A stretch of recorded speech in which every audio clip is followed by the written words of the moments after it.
Hello my dear friend, myself Sachin Malik. आज मैं आपको सीपीसी से बहुत ही महत्वपूर्ण पार्ट नंबर 6 जो कि डील करता सप्लीमेंटल प्रोसीडिंग से, जो कि सेक्शन 94 से सेक्शन 95 तक डील करता है एंड इसके साथ जो कि इसका प्रोसीजर है वो ऑर्डर 38, 39 एंड 40 में डिफाइन करता है। उसके बारे में बताऊंगा। आप सभी से मेरी लेक्चर शुरू करने से पहले हम्बल रिक्वेस्ट है, अगर आपको मेरे चैनल के वीडियो लाइव अच्छे लगते हैं तो आप मेरे वीडियोज़ को लाइक कर सकते हैं, मेरे चैनल को सब्सक्राइब कर सकते हैं, शेयर कर सकते हैं। और फ्रेंड्स, उन दोस्तों का भी बहुत बहुत शुक्रिया जिन्होंने मेरे चैनल को अपने व्हाट्सएप स्टेटस पे लिंक के रूप में लगाकर शेयर किया है एंड मेरे चैनल को सब्सक्राइब किया है। उन दोस्तों का भी तहे दिल से बहुत बहुत धन्यवाद। फ्रेंड्स, अब शुरू करें पार्ट नंबर 6 जो कि सीपीसी का सेक्शन 94 से सेक्शन 95 डील करता है एंड इसका procedure order 38, order 39 and order 40 में डिफाइन है। बात करें फ्रेंड्स सप्लीमेंटल प्रोसीडिंग की। सप्लीमेंटल प्रोसीडिंग जब कोर्ट में कोई सिविल केस पेंडिंग होता है, मतलब कोई केस चल रहा है, उसकी पेंडेंसी के दौरान जब कोर्ट कोई ऑर्डर पास करती है, उसी ऑर्डर को हम सप्लीमेंटल प्रोसीडिंग बोलते हैं। कोई सिविल सूट होता है, उसमें कोर्ट बहुत सारे ऑर्डर पास करती है जिन्हें हम सप्लीमेंटल प्रोसीडिंग बोलते हैं। सप्लीमेंटल प्रोसीडिंग कौन से होते हैं? Like temporary injunction, interlocutory order, appointment of receiver, ये सब सप्लीमेंटल प्रोसीडिंग का पार्ट है। जैसे कि फॉर एग्जाम्पल ए ने सूट फाइल किया बी के अगेंस्ट। अब जो बी है डिफेंडेंट, वो केस को डिले करने की इंटेंशन से कहीं बाहर जा रहा है, तो कोर्ट क्या करेगी? उसकी प्रॉपर्टी को या तो अटैच कर देगी या उसको अरेस्ट कर लेगी। इसी को हम सप्लीमेंटल प्रोसीडिंग बोलते हैं। अब बात करें सप्लीमेंटल प्रोसीडिंग की क्यों ज़रूरत पड़ी। सबसे पहले तो सिविल कोर्ट की बात करें तो कोर्ट का काम है टू मेक जस्टिस, मतलब न्याय देना। जो कोर्ट है वो जस्टिस देने के दो तरीके होते हैं कोर्ट के द्वारा। अब हम सीपीसी पढ़ रहे हैं तो यहाँ पे बात किसकी करेंगे? सबसे पहले सिविल कोर्ट। अब जो कोर्ट है उसके दो तरीके होते हैं जस्टिस देने की। फर्स्ट डिक्री पास करके, सेकंड ऑर्डर देके।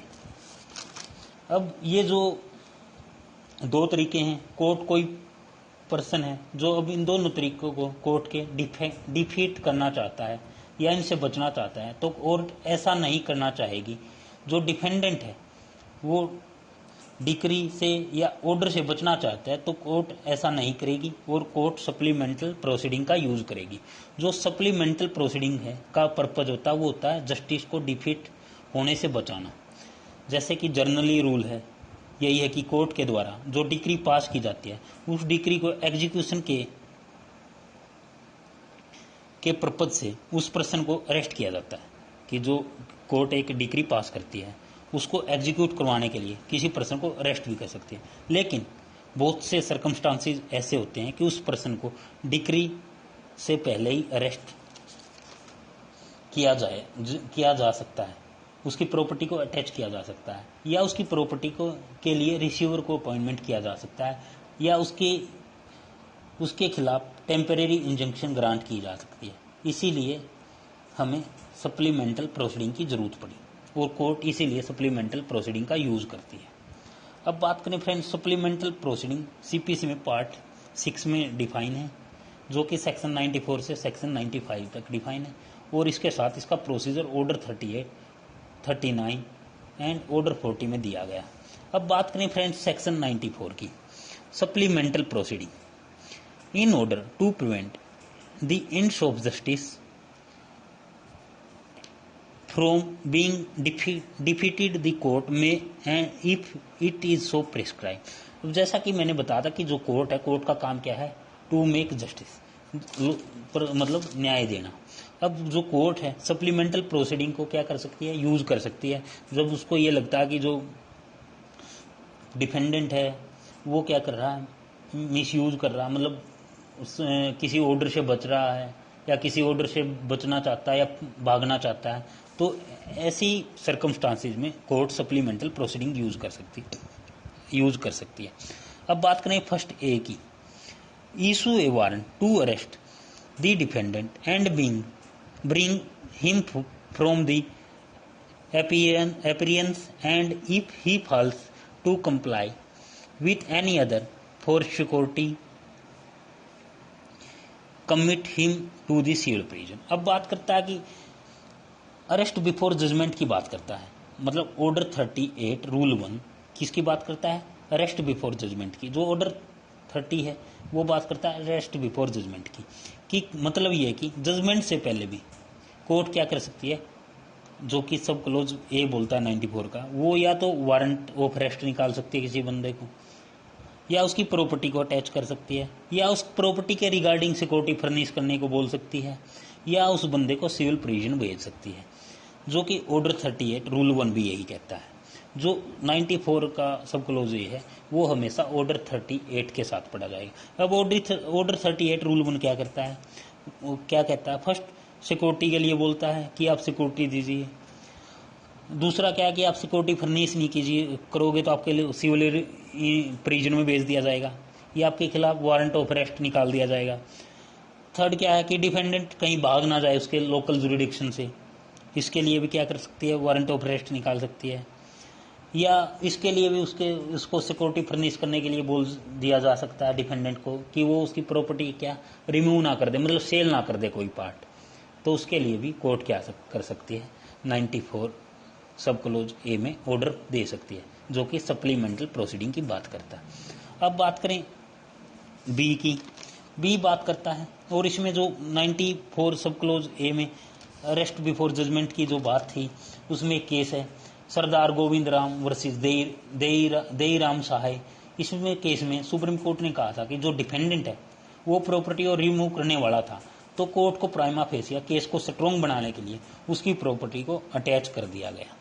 कि कहने का मतलब ये है कि कोर्ट अटैच कर सकती है प्रॉपर्टी को, राइट, जजमेंट से पहले, राइट, जब कोर्ट को ये लगता है कि जो डिफेंडेंट है वो प्रॉपर्टी को सेल कर सकता है। अब बात करें बी क्लोज की।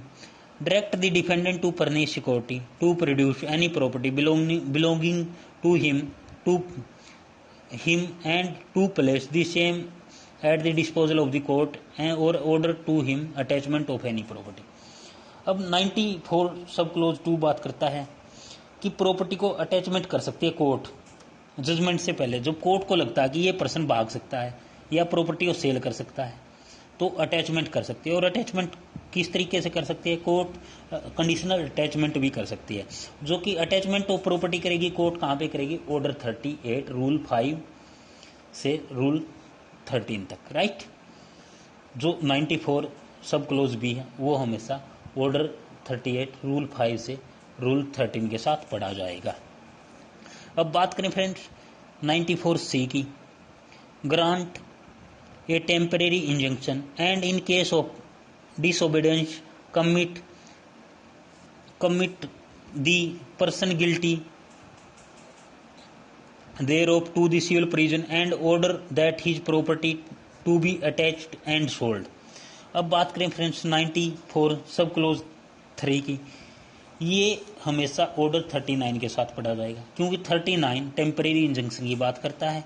अगर किसी पर्सन के अगेंस्ट इंजंक्शन ग्रांट की गई है और वो उस ऑर्डर का डिसओबीडियंस करता है, तो कोर्ट प्रॉपर्टी को अटैच कर सकती है या सिविल प्रिजन में भेज सकती है। कहाँ पे? सेक्शन 94 सब क्लोज सी का जो ऑर्डर है, वो जो सेक्शन है उसके अंदर। जो 94 सब क्लोज सी है वो बात करता है टेम्परेरी इंजंक्शन की, और जो 94 सब क्लोज सी है वो हमेशा ऑर्डर 39 के साथ पढ़ा जाएगा।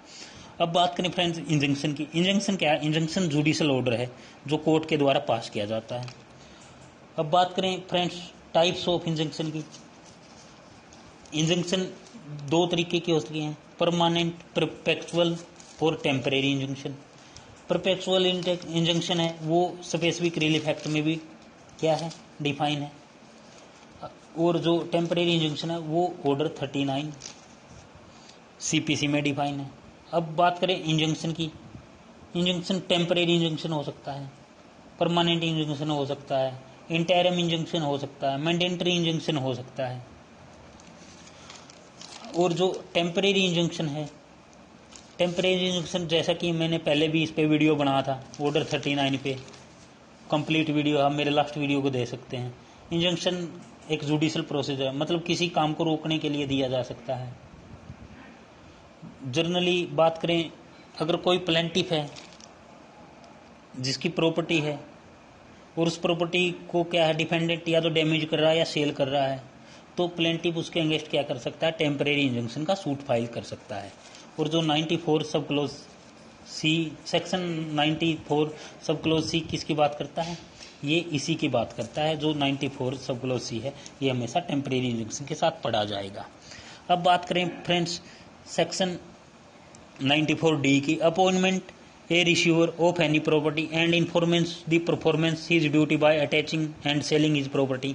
अब ये जो 94 सब क्लोज सेक्शन 94 सब क्लोज डी है ये हमेशा ऑर्डर 40 के साथ पढ़ा जाएगा, ऑर्डर 40 के साथ पढ़ा जाएगा, क्योंकि वहाँ पे अपॉइंटमेंट ऑफ रिसीवर की बात करते हैं।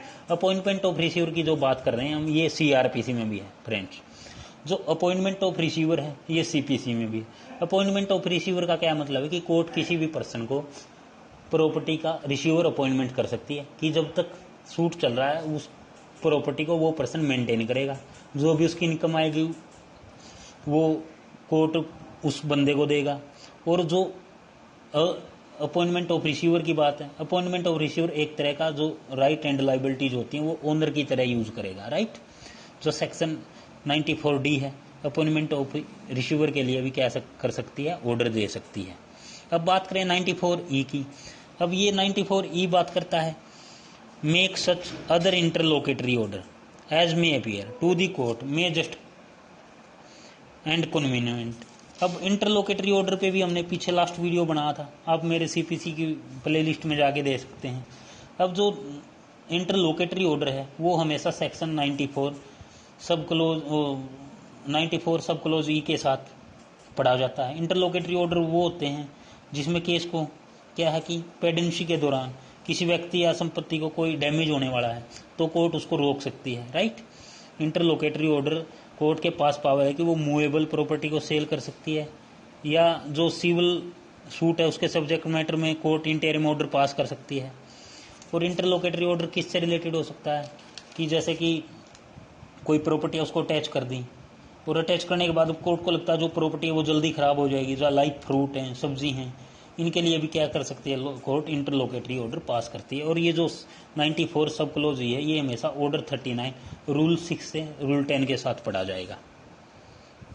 ये जो मैंने 94 से सब क्लोज ई तक बताया था मैं एक बार दोबारा से बता दूं। 94 सब क्लोज ए हमेशा ऑर्डर 38 रूल 1 से 4 के साथ पढ़ा जाएगा, और जो 94 सब क्लोज बी है ये ऑर्डर 38 रूल 5 से रूल 30 के साथ पढ़ा जाएगा। 94 सी ये हमेशा ऑर्डर 39 रूल 5 के साथ पढ़ा जाएगा, और जो 94 डी है ये हमेशा ऑर्डर 40 के साथ पढ़ा जाएगा। और जो सेक्शन 94 है ये हमेशा 94 सब क्लोज ई हमेशा ऑर्डर 39 रूल 6 से रूल 10 के साथ पढ़ा जाएगा। कहने का मतलब ये है कि 94 सेक्शन में डिफाइन किया गया है, और जो इसका प्रोसीजर है ये ऑर्डर 38, 39 और 40 में दिया गया है। और जो सप्लीमेंटल प्रोसीडिंग है, जो सप्लीमेंटल प्रोसीडिंग है वो सेक्शन 94 से सेक्शन 95 में ओनली सप्लीमेंटल प्रोसीडिंग की बात की गई है। इसका प्रोसीजर ऑर्डर 38, ऑर्डर 39 और ऑर्डर 40 में दिए गए हैं। फ्रेंड आपको कंफ्यूज होने की ज़रूरत नहीं है। सप्लीमेंटल प्रोसीडिंग वो होती है जब कोर्ट को ये लगता है कि कोई बंदा उसके खिलाफ डिक्री पास की गई या कोई ऑर्डर पास किया गया है, वो उससे बचना चाहता है, तो कोर्ट क्या कर सकती है, सप्लीमेंटल प्रोसीडिंग को अपना सकती है, राइट। अब सप्लीमेंटल प्रोसीडिंग में क्या क्या आते हैं, इंटरलोकेटरी ऑर्डर आते हैं, टेम्परेरी इंजंक्शन आती है, अपॉइंटमेंट ऑफ रिसीवर आता है, अटैचमेंट बिफोर जजमेंट आती है, अटैचमेंट अरेस्ट बिफोर जजमेंट आता है। नॉर्मली केस में क्या होता है कि जो जजमेंट आने के बाद बंदे को अरेस्ट किया जा सकता है, नहीं, बट कुछ सर्कमस्टांसिस में अगर कोर्ट को ये लगता है कि हाँ कि जो जजमेंट आने से पहले इस बंदे को अरेस्ट नहीं किया गया तो ये प्रॉपर्टी सेल कर सकता है या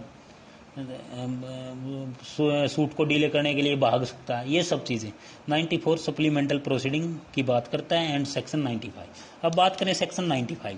section 95 compensation for obtaining arrest attachment और इंजंक्शन ऑन इनसुफिशिएंट ग्राउंड। अब ये जो सेक्शन 95 है ये भी बहुत ही मोस्ट इम्पोर्टेंट सेक्शन है। अब जो सेक्शन 95 है, सेक्शन 95 बात करता कंपनसेशन की। कंपनसेशन भी किस आधार पे कि जब जो प्लेंटिफ उसने सूट फाइल किया और उसका जो सूट है वो डिसमिस हो गया, तो जो डिफेंडेंट है उसको जो इंजरी पहुंचे उसके लिए क्या कर सकता है, कंपनसेशन लेने के लिए कोर्ट में एप्लीकेशन फाइल कर सकता है। जो सेक्शन 95 है इसमें अमेंडमेंट 1999 में हुआ था, 1999 में अमेंडमेंट हुआ था। इससे पहले जो कंपनसेशन अमाउंट होती थी वो 1000 के करीब होती थी, लेकिन इसको अमेंडमेंट करने के बाद जो अमाउंट है वो 50,000 तक कर दी कि जो डिफेंडेंट है उसको राइट है कि वो 50,000 तक क्या है क्लेम कर सकता है अगर उसको इनसुफिशेंट ग्राउंड पे या तो अरेस्ट किया गया था या उसकी प्रॉपर्टी को अटैचमेंट किया गया था।